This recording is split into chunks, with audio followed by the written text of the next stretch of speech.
ROSALÍA MOTOMAMI album review. Let's chat about it. Hey guys, what's going on? John here from What's Spinning. Here tonight to chat about this latest from ROSALÍA, who has, over the last couple of years, as far as a Spanish pop star goes, absolutely skyrocketed up the charts, breaking her own original genre and becoming pretty larger than life very quickly. And it's not really that hard to see why either. Her debut album, Los Angeles, honestly, it is absolutely breathtaking. This was an incredibly classy and well put together blend of modern folk and classic flamenco sounds. And her follow-up album, El Marquer, honestly, it's pretty awesome as well for a lot of different reasons. ROSALÍA really didn't take much time to get settled into that flamenco genre. She really took those and skyrocketed them up the charts with a lot of modern pop sounds. There was also a lot of modern R&B elements here as well. Also, it had a knack for the experimental at points too. There was a lot going for it. Between the risks, the songwriting, and her incredible vocals,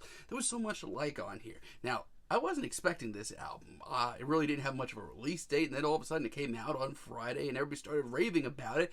I had to get up to speed pretty damn quick, but you know what? I'm glad that I did. Spoiler alert, I am going to mispronounce a lot of tracks probably. My Long Island accent doesn't help with much nowadays. This album starts off with SAOKO, and honestly, it's awesome. I mean, you already kind of knew that ROSALÍA was very comfortable in her sound, and she was getting a little swagger to her, and we get that here. This track is great. I love her approach to reggaeton here. I love the beat. It's just so much freaking fun. It's so colorful, and her performance is just so eclectic. It's right where I hoped that this album would start. But at the same time, it's also not too far off from where she was on her last come around. ROSALÍA is on a roll. I really love the HENTAI track as well. This track is ridiculous between the very quiet piano-led instrumental and her vocals.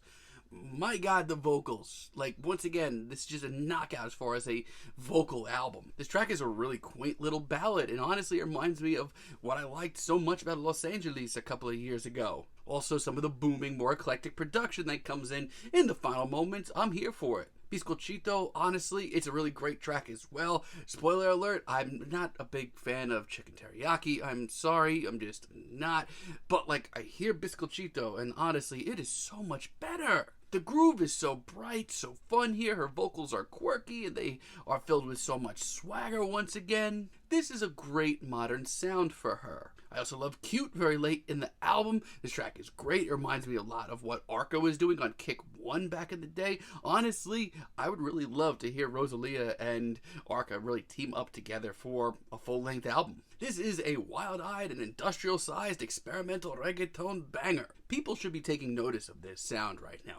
Artists should have their eyes glued to this sound. It is great. The beat is great. The production is thick. Her vocals are right on target. Hell yes. La COMBI VERSACE also, really great album treat. I mean, I don't want to beat a dead horse, but once again, her vocals are jaw-dropping. It is just so hypnotic. Her vocal line just really just gets you into this very mesmerized state, and we also get this, once again, very experimental reggaeton beat that rolls in that's really tasteful as well. And Tokisha's contributions to this track are really fantastic as well. Now, compared to her first few albums, this is a lot longer, and there's a lot of material here, and that kind of brings it down a little bit. Like, okay, I'm gonna make some enemies here.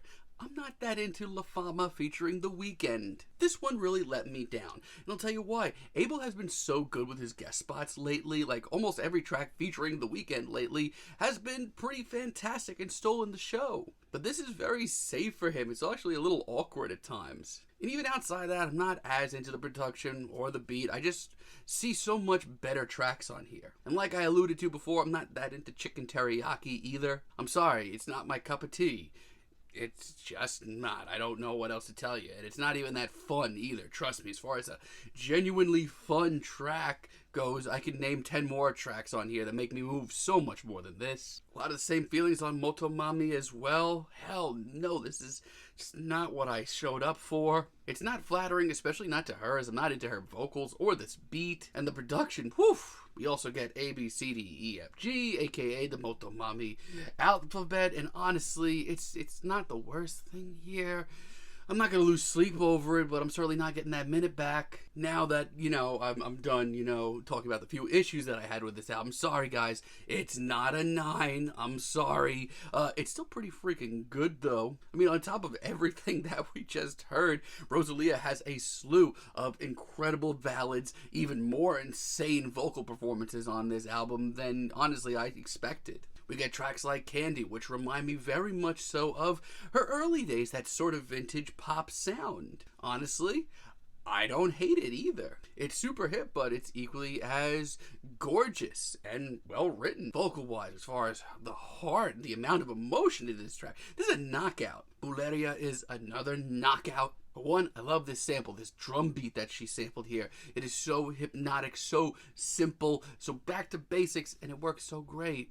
And on top of that, I don't even want to begin to think about her vocals on this track because I'm going to tear up again. It is ridiculous. From a vocal performance standpoint, this is one of the most impressive albums I've heard not only all year, but in a really long time. Genius also, probably my favorite deep cut here. This is sort of the best of both worlds for ROSALÍA.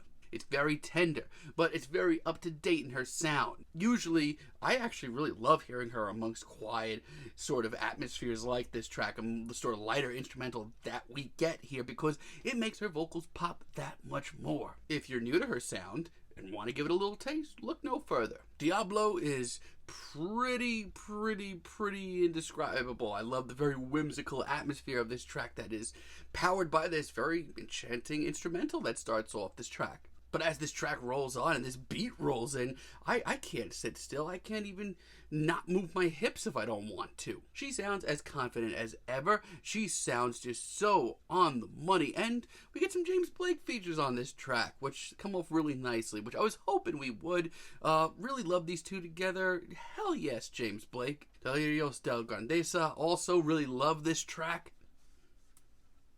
The horns that we get here, my god, they are so bright and elegant and fun. It is very true to form to her roots, and that gets even more so as this track rolls on and her vocals start going off again and just wowing me. As a modern sound for flamenco, ROSALÍA continues to find these ways to sort of, input it into her music where you least expect it, and I love that. By como una G time, honestly, I hope you have some tissues ready, and you're ready to cry all over again. I am. This is ridiculous. Her performance here is divine. And the use of auto-tune is actually really classy, which is something that I can't always say. Not only that, but hearing it once again in a very sparse, very quiet environment actually makes it pop a lot harder. And SAKURA as a finale here.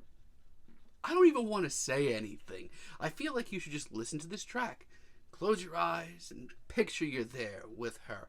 And it is an unbelievable finale. So yeah, ROSALÍA continues to skyrocket up the charts and constantly redefine her sound and her style, and it's a pretty exciting time to be a fan of hers. A lot of this album continues to sort of follow in the footsteps of her last album, bringing flamenco up to speed, taking on the sounds of modern pop and R&B, but this time around, she's feeling froggier than ever. She's trying new things. She's experimenting. There are some genuine wild experiments in sort of alternative reggaeton that I feel like a lot of people need to hear. Yeah, this album is great. Come on. This album is really great. And yeah, there are a few tracks that when they get bad, they're really annoying, but I think that this album has so much going for it. I'm feeling a very strong 8 on this album, but let me know what you guys think down below. If you liked the video, be sure to give us a like, give us a subscribe, and let me know down below what you would like for me to chat about in the future.